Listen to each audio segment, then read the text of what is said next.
ہر شخص دیوانہ ہے علماء دیوبند کا، ہر شخص دیوانہ ہے علماء دیوبند کا۔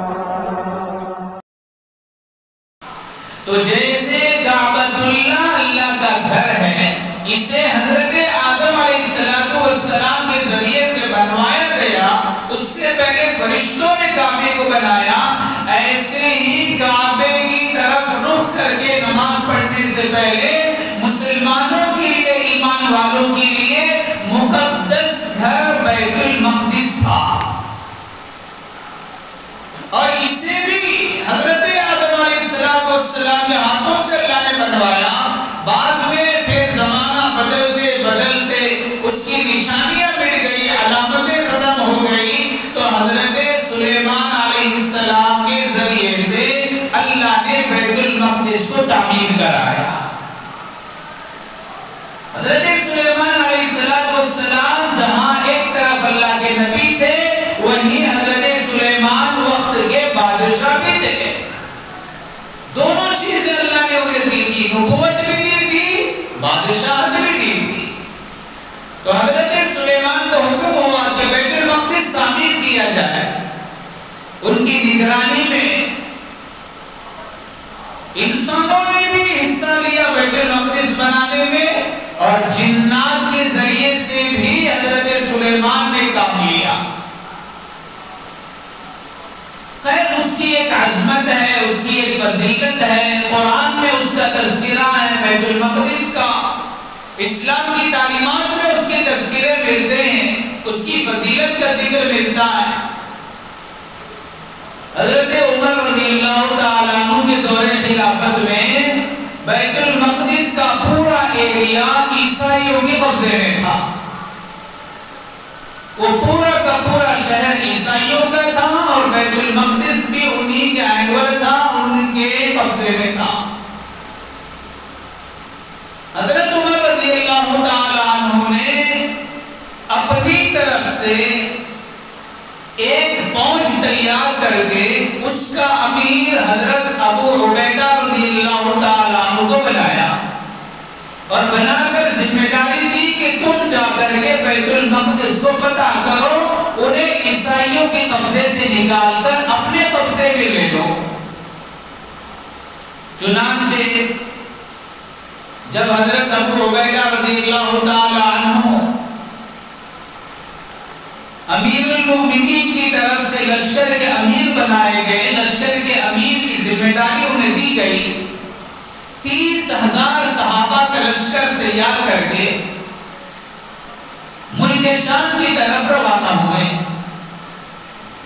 بیت المقدس کے قریب کے علاقے میں پہنچے، اور وہاں پہنچنے کے بعد کچھ صحابہ کو ذمہ داری دی کہ تم جا کر اس پورے شہر کو کور کر لو،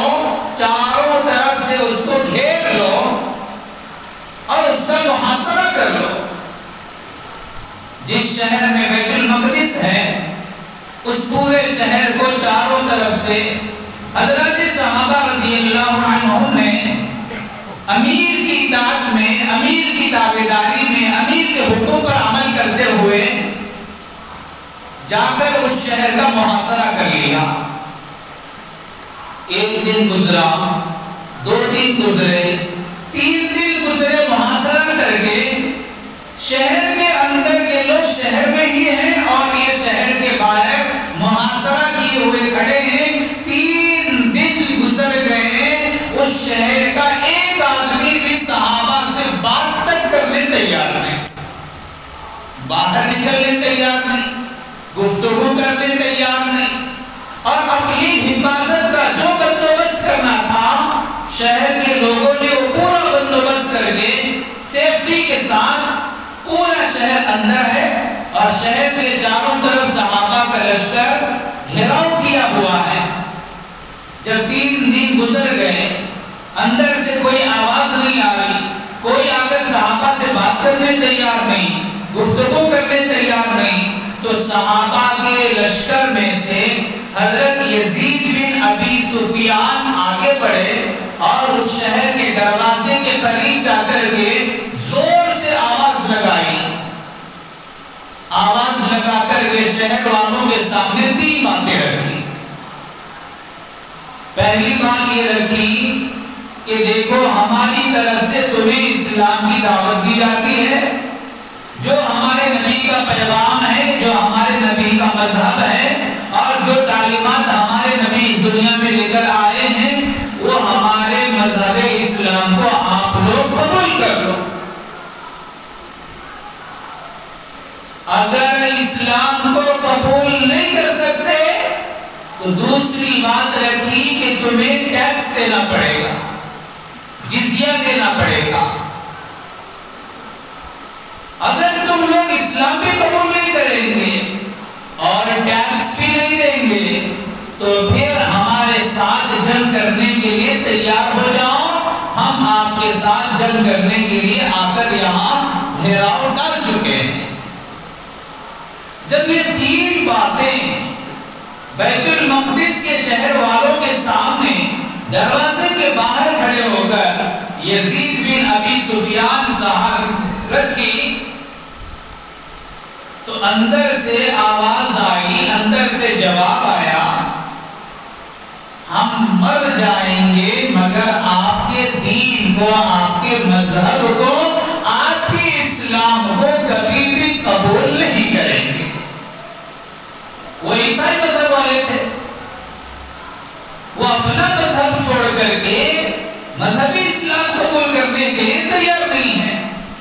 نبی کا لایا ہوا دین قبول کرنے تیار نہیں ہے. تو صاف اعلان کر کے جواب دے دیا صحابہ کو کہ ہم مر جائیں گے اسی حالت میں، ہم اپنے مذہب پر مر جائیں گے مگر کبھی بھی آپ کے اسلام کو قبول نہیں کریں گے. سوال ہی پیدا نہیں ہوتا آپ کے اسلام کو قبول کرنے کا. جب شہر والوں کا یہ جواب آیا اور صاف صاف دو ان کی بات سامنے آ رہی تو یزید بن ابی سفیان صحابی نے ساتھیوں سے مشورہ کیا کہ بھئی کیا کریں گے. 3 باتیں میں نے ان کو رکھا، اسلام قبول کر لو چھوڑ دیں گے، اسلام قبول نہیں کرتے ٹیکس دے دو چھوڑ دیں گے، اور تیسری بات رکھی کہ یا تو جنگ کے لیے تیار ہو جاؤ. تو ان لوگوں نے ہماری پہلی بات کو بھی جھٹلا دیا، دوسری بات بھی قبول کرنے تیار نہیں، اور جنگ کا نام بھی لینے تیار نہیں ہے. اب کیا کیا جائے؟ امیر المومنین نے تو حضرت ابو عبیدہ کے ساتھ لشکر بنا کے یہاں قبضہ کرنے کے لیے ہمیں ذمہ داری دے دیا، ہمیں یہاں بھیج دیا.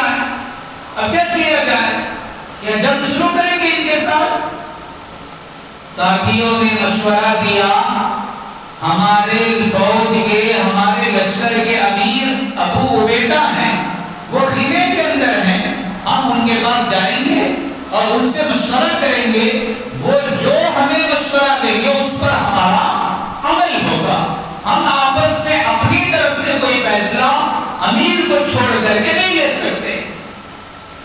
چنانچہ یزید بن ابی سفیان اور ساتھی دوسرے صحابہ مل کر حضرت ابو عبیدہ رضی اللہ تعالیٰ عنہ کے پاس گئے اور جا کر کے یہ ساری باتیں سنائی کہ ہماری طرف سے یہ بات ان کو رکھی گئی مگر ان کی طرف سے یہ جواب آیا ہے. اب کیا کیا جائے؟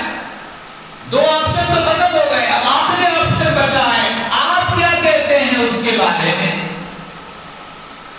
حضرت ابو عبیدہ رضی اللہ تعالیٰ عنہ فوج کے امیر نے یہ کہہ دیا کہ میری طرف سے جنگ کرنے کی اجازت ہے، جاؤ جنگ کرو. جیسے ہی امیر کی طرف سے جنگ کی اجازت ملی صحابہ کے مجمع میں ایک خوشی کا ماحول پیدا ہو گیا.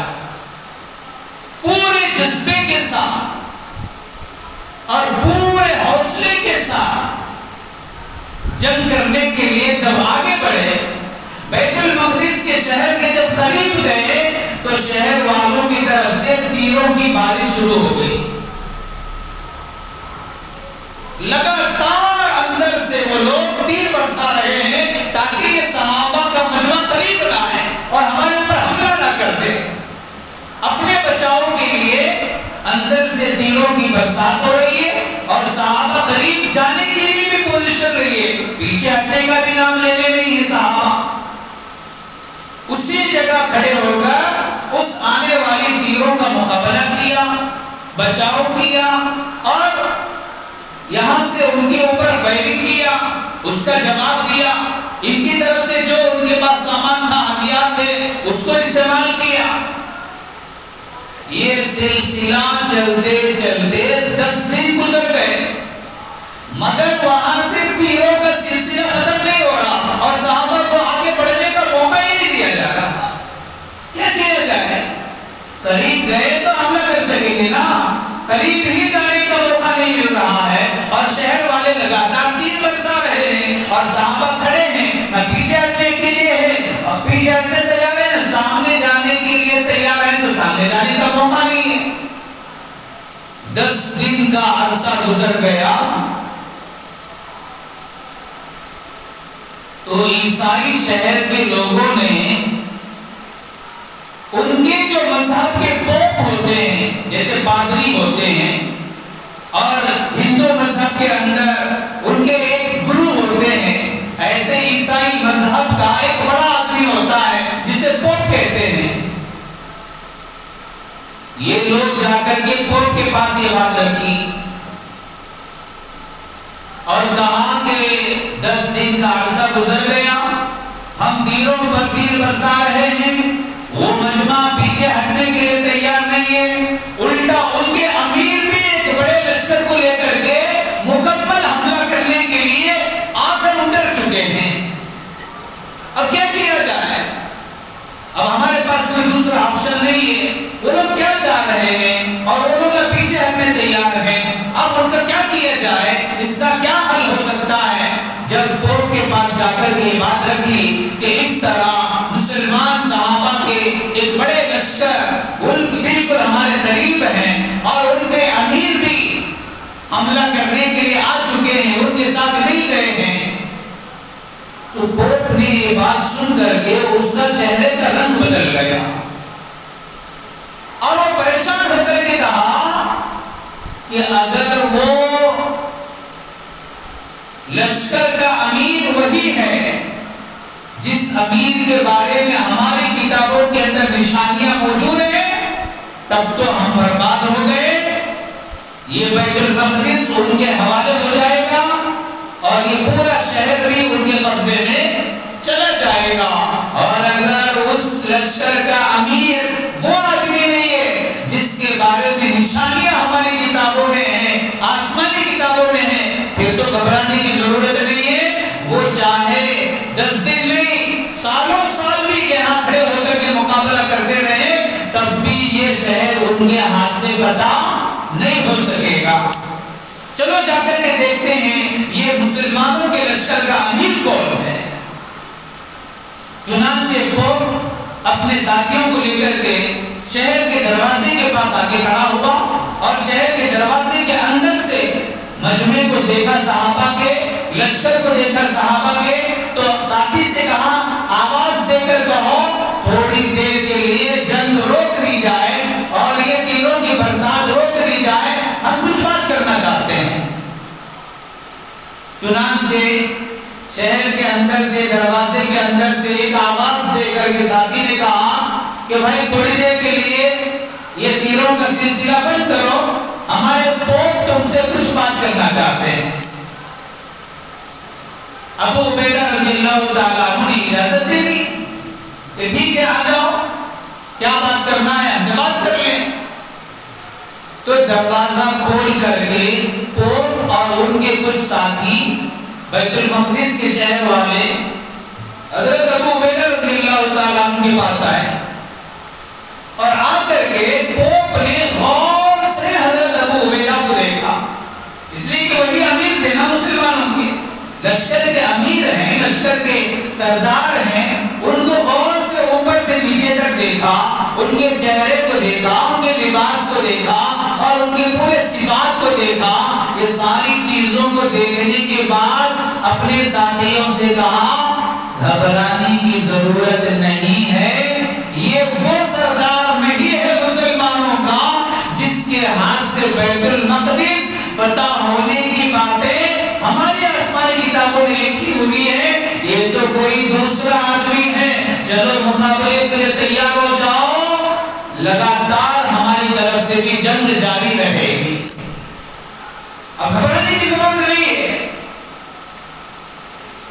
20 سال تک بھی اگر یہ لوگ یہی کھڑے ہو کر ہم سے جنگ کرتے رہے تب بھی یہ جیت نہیں سکتے، اور ہمارے ہاتھ سے بیت المقدس کو چھین کر اپنے قبضے میں نہیں لے سکتے، اس لیے کھل کر کے ان کے ساتھ جنگ کی جائے۔ پوپ نے جب یہ بات کہی اور پورے شہر والے اندر چلے گئے تو پھر وہاں سے جنگ کی شروعات ہوئی اور وہاں سے تیروں کی برسات ہوئی۔ ادھر جب صحابہ کے کانوں میں یہ بات پڑی کہ پوپ نے یہ بات کیوں کی ہے، حضرت ابو عبیدہ رضی اللہ تعالیٰ عنہ نے اپنے لشکر کے اندر جو حضرت خالد بن ولید رضی اللہ تعالیٰ عنہ تھے ان سے کہا کہ بھئی یہ کیا بات ہے، ایسی باتیں کر کے گیا ہے یہ پوپ؟ تو حضرت خالد بن ولید رضی اللہ تعالیٰ عنہ کہنے لگے ضرور کچھ نہ کچھ یہ راز کی بات ہے جو ان تک ہی ہے، یہ باہر کسی کو پتا نہیں ہے، لیکن ایک وقت آئے گا ان کی راز کی بات کھل جائے گی۔ فی الحال جب یہ بھی جنگ کے لیے تیار ہے اور ہم بھی جنگ کی نیت سے یہاں آ چکے ہیں تو پیچھے ہٹنے کا نام نہیں لیں گے، برابر سے مقابلہ کریں گے اور اپنے پاس جو بھی صلاحیت ہے وہ سب کچھ قربان کرنے کے لیے تیار ہیں بیت المقدس حاصل کرنے کے لیے۔ چنانچہ صحابہ دوبارہ پھر ان کے اوپر حملہ کرنے کے لیے ہتھیاروں کا استعمال کیا، وہ لوگ اپنے بچاؤ کے لیے ہتھیاروں کا استعمال کیا۔ دونوں طرف سے مقابلہ چل رہا ہے، دونوں طرف سے تیروں کی برسات ہو رہی ہے، دونوں طرف سے حملے ہو رہے ہیں، لیکن کوئی مسئلہ حل ہونے کا نام نہیں ہے۔ یہ سلسلہ چلتے چلتے 4 مہینے گزر گئے۔ 4 مہینے اسی حال میں گزرے ہیں کہ وہ عیسائی لوگ شہر کے اندر ہے، صحابہ کا مجمع شہر کے باہر ہے، وہ شہر کے اندر سے حملہ کر رہے ہیں، یہ شہر کے باہر کھڑے ہو کر حملہ کر رہے ہیں۔ 1 مہینہ 2 مہینہ 3 مہینہ 4 مہینے کا عرصہ گزر گیا، صحابہ پیچھے ہٹنے کا نام لینے تیار نہیں ہے۔ تو عیسائی لوگوں نے سمجھ لیا کہ یہ مجمع کوئی ایسا ویسا نہیں ہے، یہ کوئی ہار ماننے کا نام بھی لینے تیار نہیں ہے، یہ پیچھے ہٹنے کا بھی نام لینے تیار نہیں ہے۔ ہم نے پوری کوشش کر لی کہ ان کے اوپر ایسی تیر برسائیں گے کہ یہ ہار مان کر کے واپس چلے جائیں، مگر یہ نہ پیچھے ہٹنے تیار ہے نہ ہار ماننے تیار ہے۔ اور یہاں دیکھیں تو وقت جو ہے 4 مہینے گزر گئے ہیں، اب یہ سلسلہ کب تک ایسے چلتا رہے گا؟ نہ ہمارا جانا باہر مشکل ہے، نہ باہر جا سکتے ہیں، نہ کمائی کے لیے باہر نکل سکتے ہیں، نہ ہمارے گھر کے کام کچھ پورے ہو رہے ہیں، نہ بستی کے کام پورے ہو رہے ہیں، نہ آزادی سے ہمارا گھومنا پھرنا ہو رہا ہے، شہر کے پورے دروازے بند ہیں، 4 مہینے سے اندر کے لوگ اندر ہی رہ گئے، نہ کوئی باہر جانے کا نام ہے۔ تو یہ سلسلہ تو بہت بھیانک ہے اور یہ تو بڑی نقصان کی بات ہے ہمارے لیے۔ کچھ نہ کچھ بیچ کا راستہ نکالنا چاہیے۔ چنانچہ پھر عیسائی کچھ ساتھیوں نے بیت المقدس کے شہر والے پوپ کے پاس گئے اور جا کر بھی کہا 4 مہینے کا عرصہ گزر گیا، یہ مسلمان کا لشکر نہ پیچھے ہٹنے تیار ہے نہ ہار ماننے تیار ہے، ہم بھی ان کی طرح ضد پر اڑے رہے، ہر دھرمی پہ آ گئے اور ان کے ساتھ مقابلہ کرتے رہے تو فائدہ تو کچھ نہیں ہونا۔ بستی پوری بند ہے، شہر کے دروازے پورے بند ہیں، کمائی کے لیے کوئی باہر جانے کا راستہ نہیں ہے، نقصان ہی نقصان ہے۔ آپ ہی ذرا ان سے کچھ بات کرتے، ہمارے لیے ایک راستہ نکال کر دے دے، اب ہم سے نہیں ہوگا۔ چنانچہ پوپ نے اس بات کو پورا کرنے کے لیے ذمہ داری لے لی اور کہا ٹھیک ہے میں ان سے جا کر کے بات کروں گا، کچھ ساتھی میرے ساتھ آئے۔ شہر کا پوپ اور اس کے ساتھ اس عیسائی ساتھی مل کر کے دروازے کے پاس آ کر حضرت ابو عبیدہ کرنے کے لیے اجازت مانگی کہ بھائی اب یہ سلسلہ روک دو، تیر برسانا، حملہ کرنا، ہتھیار پھینکنا، اس سے کوئی فائدہ تو نظر نہیں آ رہا، 4 مہینے کا وقت ہمارا بیکار ہو گیا، میں آپ سے کچھ بات کرنے کے لیے آنا چاہتا ہوں۔ دوبارہ حضرت ابو عبیدہ رضی اللہ تعالیٰ عنہ نے ان سے بات کرنے کے لیے وقت نکالا اور ان کو آنے کی اجازت دی۔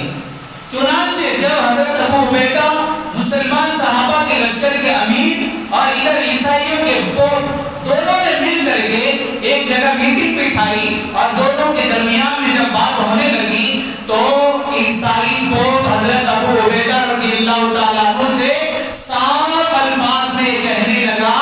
اچھی طرح سن لے، یہ بیت المقدس، اس کی عظمت ہمارے دلوں میں ہے، اس کا احترام ہمارے دلوں میں ہے، ہم کسی حال میں بھی اسے دوسروں کے حوالے کرنے تیار نہیں ہے، ہمارا یہ عقیدہ ہے جو بھی ہمارے بیت المقدس پر غلط نگاہ ڈالتا ہے وہ ہلاک و برباد ہو جائے گا، اس لیے آپ جو حملے کی نیت سے آئے ہیں وہ آپ نیت بدل لیں، وہ آپ کا ارادہ بدل لیں، وہ آپ کا کام مکمل نہیں ہو سکتا، اس میں آپ کو کامیابی نہیں مل سکتی۔ حضرت ابو عبیدہ رضی اللہ تعالیٰ عنہ نے پوپ کی بات ختم ہونے کے بعد اپنی بات رکھی اور کہا، دیکھو جتنی عظمت، جتنا احترام بیت المقدس کا آپ لوگوں کے دلوں میں ہے، اس سے کہیں زیادہ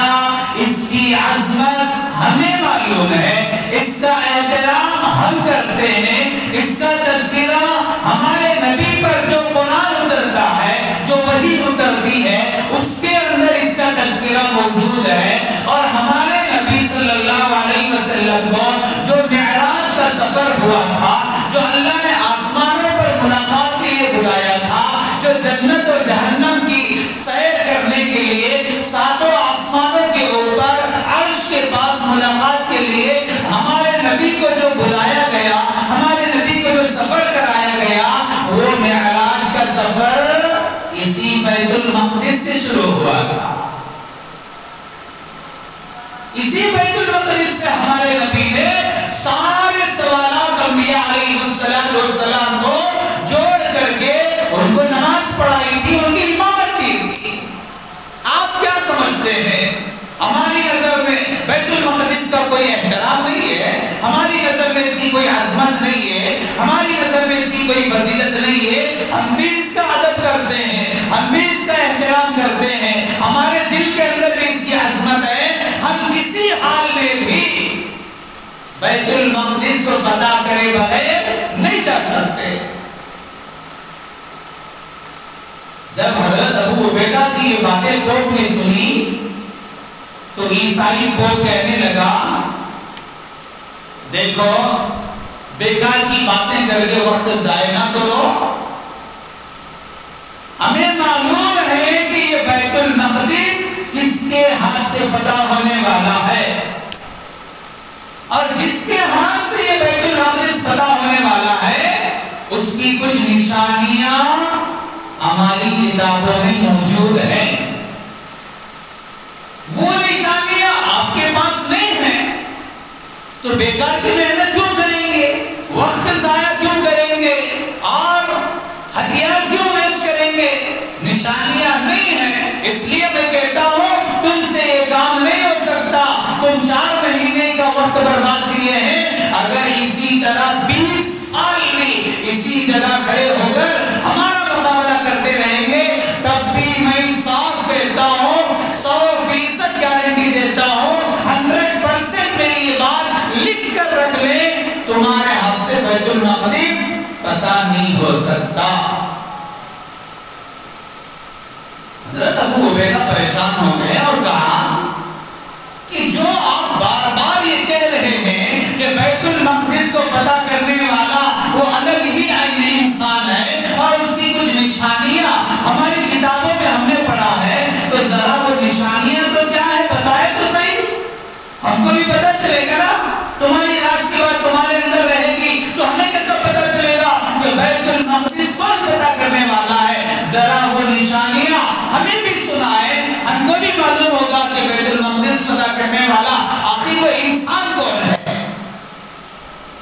تب پوپ نے حضرت ابو عبیدہ کے سامنے وہ آسمانی کتابوں کے اندر پڑی ہوئی نشانیاں بتاتے ہوئے کہا بیت المقدس کو فتح کرنے والا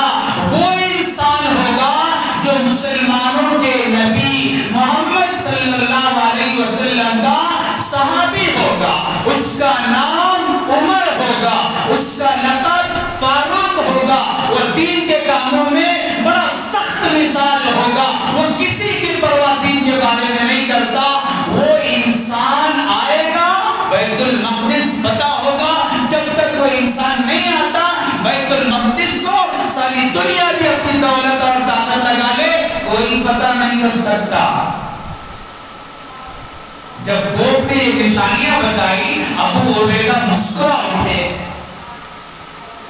ہنستے ہوئے کہا ارے یار جو نشانیاں آپ بتا رہے نا وہ ہمارے خلیفہ ہیں، وہ ہمارے امیر المومنین ہیں، انہی کے اشاروں پر ہم یہاں تک آئے ہیں۔ اچھا وہ آپ کے امیر المومنین ہیں، وہ آپ کے خلیفہ ہیں، وہ آپ کے حاکم ہیں، وہ ہیں آپ کے پاس اس وقت یہاں ہیں؟ ابو عبیدہ نے کہا نہیں وہ مدینے میں ہیں۔ پوپ نے کہا انہیں بلاؤ، پھر ہم دیکھیں گے، سامنے سے ان کو دیکھیں گے، اگر وہ نشانیاں ان پر فٹ ہوتی ہیں تو بیت المقدس کی چابیاں ہم ان کے قدموں میں ڈال دیں گے۔ تو ابو عبیدہ نے چالاکی کی یہاں، یہ پوپ صحیح بات کر رہا ہے یا ایسے ہی گیم کھلا رہا ہے، ذرا اس کا بھی امتحان لینا چاہیے۔ چنانچہ باہر آ کر حضرت خالد بن ولید سے کہا تم ہی ہمارے امیر ہو بول کر میں پوپ کے پاس لے کر جاؤں گا، تم ویسے ہی ایکٹنگ کرنا، دیکھیں گے پوپ کیا کہے گا تمہیں دیکھ کر۔ حضرت خالد بن ولید کو حضرت ابو عبیدہ رضی اللہ تعالیٰ عنہ تیار کر کے کہ یہ ہمارے امیر ہیں، یہ ہمارے خلیفہ ہیں، دیکھو میں لے کر آیا ہوں۔ چنانچہ جب ان کو تیار کر کے پوپ کے سامنے لے کر گئے، جیسے ہی پہلی نظر پوپ نے خالد بن ولید پر ڈالی فوراً یہ کہا یہ تمہارے خلیفہ نہیں ہو سکتے، ہماری آسمانی کتابوں کی باتیں ان پر فٹ ایک بھی نہیں ہو رہی ہے، اس لیے جو صحیح معنی میں یہ نشانیوں والا انسان ہے انہیں لے کر آؤ۔ پھر حضرت ابو عبیدہ رضی اللہ تعالیٰ عنہ نے حضرت عمر بن خطاب امیر المومنین کے نام خط لکھا۔ وہ زمانہ موبائل کا نہیں، وہ زمانہ واٹس ایپ کا نہیں، وہ زمانہ انٹرنیٹ کا نہیں کہ پوپ آپ کو دیکھنا چاہتا ہے لو واٹس ایپ ویڈیو کال کریں گے، یہاں سے دکھائیں گے، آپ کا چہرہ دیکھے گا تو بیت المقدس ہمارے حوالے ہو جائے گا۔ کوئی زمانہ وہ ترقی کا نہیں ہے، وہاں نہ موبائل ہے، نہ وہاں انٹرنیٹ کا زمانہ ہے اور نہ وہاں واٹس ایپ کا زمانہ ہے، کوئی وہاں پر اسباب نہیں ہے۔ تو حضرت ابو عبیدہ نے خط لکھا امیر المومنین کے نام، یہ سارا واقعے کا نقشہ کھینچا اور کہا کہ امیر المومنین اب بیت المقدس کو فتح کرنے کا کام آپ کے سر پہ آ کے کھڑا ہے، اس لیے براہ کرم آپ ہی سفر کر کے ہمارے یہاں تشریف لائیے، جب تک آپ نہیں آئیں گے بیت المقدس فتح نہیں ہوگا۔ خط تیار کر کے ایک صحابی کو دیا، یہ لے جا کر کے مدینے میں امیر المومنین کو پہنچا دینا۔ صحابی سفر کرتے ہوئے نکلے، لمبا سفر ہے، پتہ نہیں کتنے دن ان کو وقت لگا، سفر کرتے کرتے کرتے جب مدینہ پہنچے، مسجد نبوی میں جا کر پہنچے تو رات ہو گئی تھی، سارا مدینہ سویا ہوا ہے۔ تو وہ صحابی نے حضرت امیر المومنین کو رات کے اندھیرے وقت میں ان کی نیند خراب کرنا گوارا نہیں کیا، وہ مسجد نبوی میں آئے، خط ساتھ میں رکھ کر کے وہیں پر سو گئے۔ جب صبح ہوئی فجر کی اذان دی گئی، جب فجر کی نماز کا وقت ہوا امیر المومنین نماز فجر کے لیے مسجد نبوی حاضر ہوئے۔ جب مسجد نبوی میں آئے تو دیکھا اس صحابی کو، ان کو تو میں نے ان کے ساتھ بھیجا تھا،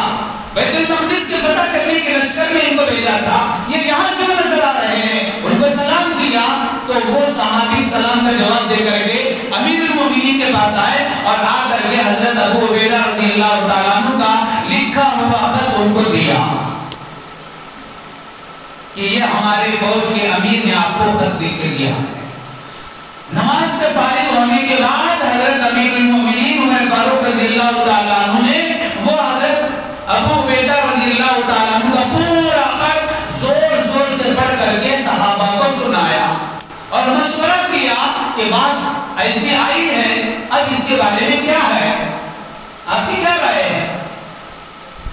فوج کے لشکر کے امیر تو مجھے بلا رہے ہیں، آپ کیا کہیں گے اس کے بارے میں؟ صحابہ کی ایک جماعت کہنے لگی حالات صحیح نہیں ہے، امیر المومنین آپ مدینے سے باہر سفر میں نہ نکلیں۔ حضرت علی رضی اللہ تعالیٰ عنہ اور دیگر کچھ صحابہ کہنے لگے یہ مسئلہ آپ ہی کے ہاتھ میں آ کے اٹکا ہے، آپ کو سفر کرنا پڑے گا، آپ جائیے سفر میں۔ چنانچہ فیصلہ ہو گیا کہ حضرت امیر المومنین عمر فاروق رضی اللہ تعالیٰ عنہ ملک شام بیت المقدس کی طرف سفر کر کے مدینے سے باہر روانہ ہو جائیں گے۔ جس دن سفر میں نکلنا تھا سب سے پہلے مسجد نبوی میں آئے، نماز ادا کی اور اس کے بعد اللہ کے نبی صلی اللہ علیہ وسلم کے روضے پر حاضری دی اور حاضری دے کر حضرت عمر فاروق رضی اللہ تعالیٰ عنہ نے آپ پر صلاۃ و سلام پیش کیا۔ اس کے بعد حضرت ابو بکر کے پاس آئے اور آپ کی قبر پر کھڑے ہو کر کے آپ کو سلام پیش کیا اور اس کے بعد اپنا سفر کا سامان تیار کر کے اپنا خلیفہ اور اپنا نائب حضرت علی کو بنایا اور بنا کر کے پوری ذمہ داریاں ان کو دے کر حضرت امیر المومنین عمر فاروق رضی اللہ تعالیٰ عنہ روانہ ہوئے۔ ملک شام کی طرف حضرت عمر فاروق نکلے ہیں، بیت المقدس کی طرف حضرت عمر فاروق نکلے ہیں۔ جب حضرت عمر فاروق رضی اللہ تعالیٰ عنہ مدینے سے باہر بیت المقدس کی طرف جا رہے تھے، جہاں جہاں راستے میں بستیاں پڑ رہی تھی ان بستی والوں کو جب پتا چلا امیر المومنین آ رہے ہیں اور ہمارے راستے سے گزر رہے ہیں تو پوری کی پوری بستی حضرت امیر المومنین سے ملاقات کے لیے، آپ کے دیدار کے لیے، آپ کو دیکھنے کے لیے شہروں سے باہر راستوں پہ آ کے کھڑے ہو جاتے۔ ایک بڑا بڑا مجمع حضرت عمر فاروق کو دیکھنے کے لیے آ کے کھڑا ہو جاتا۔ معمولی ایک پیدل حج کے لیے کیرلا سے آدمی نکلتا ہے، پوری دنیا میں اس کے چرچے ہوتے ہیں، بستی کی بستی اسے دیکھنے کے لیے تڑپ رہی ہے، گاؤں کے گاؤں اس کے پیچھے پڑا ہے دیکھنے کے لیے۔ ایک معمولی انسان ہے، بس اس کا کمال یہ کہ وہ پیدل حج کے لیے جا رہا ہے، اس کے لیے اتنا عظمت اور اس کی اتنی عظمت اور اکرام کے ساتھ لوگ معاملہ کر رہے ہیں کہ اس کا تو حال پوچھو مت۔ یہاں وقت کا بادشاہ 22 لاکھ مربع میل کا حاکم و خلیفہ امیر المومنین حضرت عمر فاروق کی شخصیت ہے۔ جب لوگوں کو پتا چلا امیر المومنین آ رہے ہیں تو بستی کی بستی آ کے باہر کھڑی ہوتی، آپ کا استقبال کرتی، آپ کا دیدار کرتی، آپ سے ملاقات کرتی۔ اسی حال میں حضرت عمر فاروق رضی اللہ تعالیٰ عنہ ملک شام کے قریب قریب پہنچے۔ راستے میں ملک شام سے پہلے ہی جو ملک شام کے علاقوں میں گورنر بنا رکھے تھے حضرت امیر المومنین نے، وہ سارے گورنر امیر المومنین کے استقبال کے لیے راستوں پہ آگے کھڑے ہو گئے اور آگے استقبال کیا۔ جب دیکھا حضرت امیر المومنین کے بدن پر جو کپڑے ہیں ان کپڑوں کے اوپر 14 سے 15 جگہ پیون لگے ہوئے ہیں، پرانی چادر پہنے ہوئے ہیں، جو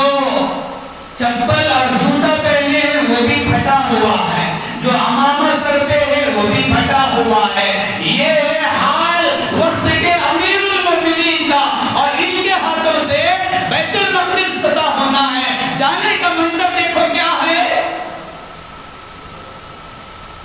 آج کاؤنسلروں کے کپڑے دیکھو، لیڈروں کے کپڑے دیکھو، محلے کو ایک محلے اور ایک ایریے کے لیے تھوڑی سی سیاست کا دور اس کے ہاتھ کو آتا ہے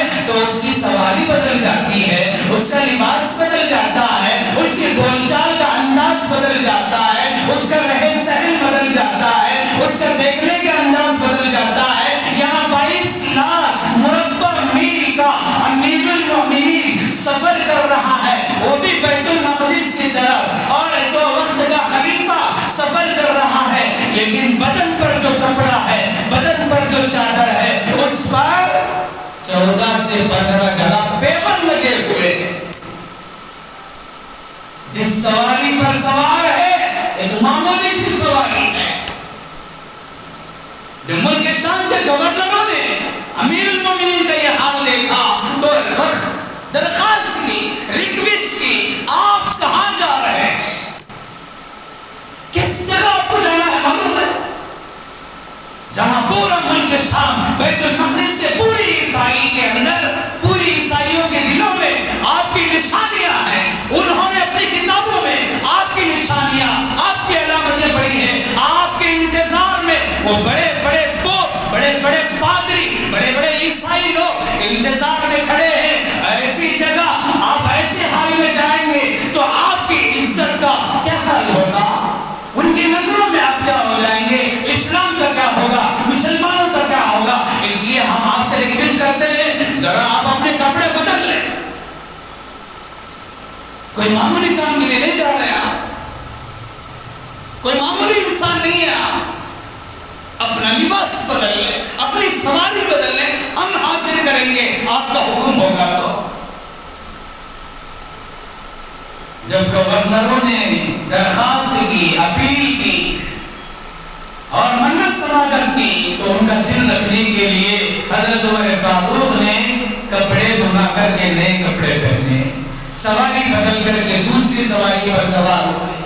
تھوڑی دور چلے نئے کپڑے پہن کر، تھوڑی دور چلے اچھی سواری پر بیٹھ کر کے، تھوڑی دور چلنے کے بعد جب جس سواری پر بیٹھے وہ سواری اپنے انداز کو بدل دیا، چلنے کا انداز بدل دیا۔ حضرت امیر المومنین کے دل میں کپڑوں کی وجہ سے بڑائی آنے لگی،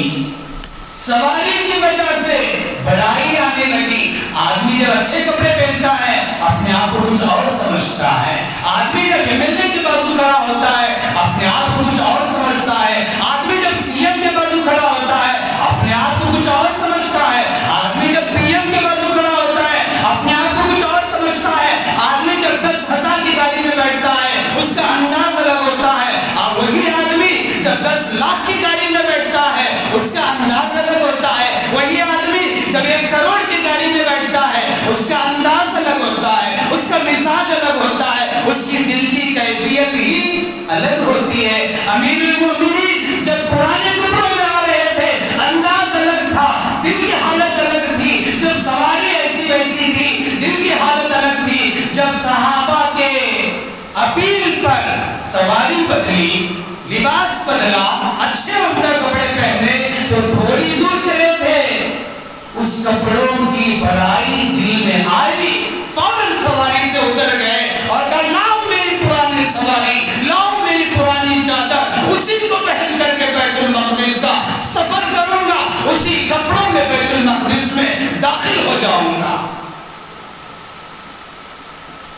چنانچہ وہی پرانے کپڑے لا کے دیے گئے، وہی معمولی سواری لا کے امیر المومنین کو دی گئی، پھر اس سواری پر سوار ہوئے، پرانے کپڑوں کو پہن لیا۔ جب بیت المقدس کے قریب ہو گئے تو امیر المومنین کے جا کر وہاں رکنے کے بعد لشکر کے امیر ابو عبیدہ سے حضرت عمر فاروق نے کہا جا کے وہ بیت المقدس کے توپ سے کہو کہ امیر المومنین آ چکا ہے۔ چنانچہ ابو عبیدہ گئے اور جا کر کے کہا ہمارے خلیفہ آ چکے ہیں، تو پوپ کہنے لگا آپ کے خلیفہ سے کہو کہ مجمع کے ساتھ نہ آئے، صرف اور صرف اکیلے تلے تنہا آنا ہے، ساتھیوں کے ساتھ مل کر کے نہ آئے، وہ اکیلے آنا ہے ہمارے پاس، تاکہ میں ایک ایک علامت کو ان پر دیکھ کر کے فٹ کروں، اگر وہ فٹ ہوگی تب سمجھ میں آئے گا یہ وہی انسان ہے جس کے بارے میں کتابوں میں ذکر ہم نے پڑھا۔ ابو عبیدہ آئے اور آ کر کے کہا خلیفہ آپ کے بارے میں کوئی یہ کہتا ہے، تو امیر المومنین تیار ہو گئے اکیلے چلنے کے لیے، چنانچہ سارے مجمع کو ہٹایا گیا،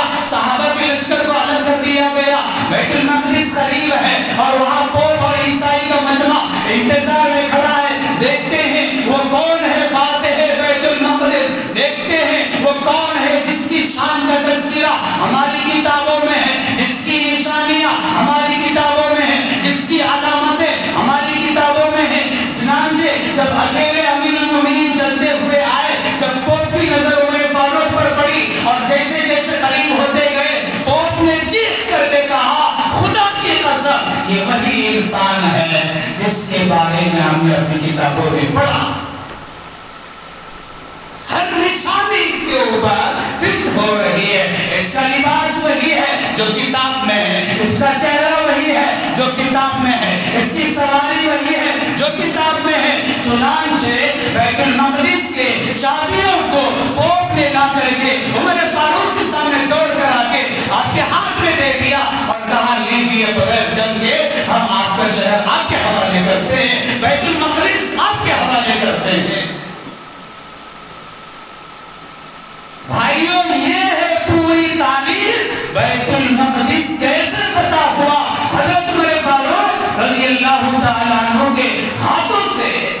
بغیر جنگ کے. کیا لوگ تھے, کیا مقام تھا ان کا اللہ کی نظر میں, کیا شان تھی ان کے اللہ کی نظر میں. ابھی عمر دنیا میں نہیں آئے, آسمانی کتابوں میں عمر کا نام آ گیا ہے. ابھی عمر دنیا میں نہیں آئے, عمر کے صفات آسمانی کتابوں کے اندر اللہ نے لکھ کے بھیج دیا ہے اور پہلے ہی اللہ نے نظام بنا دیا. یہ عمر دنیا میں جائے گا, اسی کے ہاتھوں سے بیت المقدس فتح ہوگی. یہ عمر دنیا میں جائے گا, اسی کے ہاتھوں سے اسلام ترقی کرے گا. یہ عمر خلیفہ بنے گا, اسی کے ہاتھوں سے 22 لاکھ مربع میل کا علاقہ اسلام میں داخل ہوگا. اسلام کا جھنڈا بلند ہوگا, اسلام کی شان بلند ہوگی. اس کے جانے سے عیسائیوں کے چہروں پر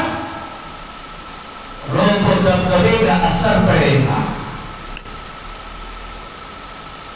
اس شان کے ساتھ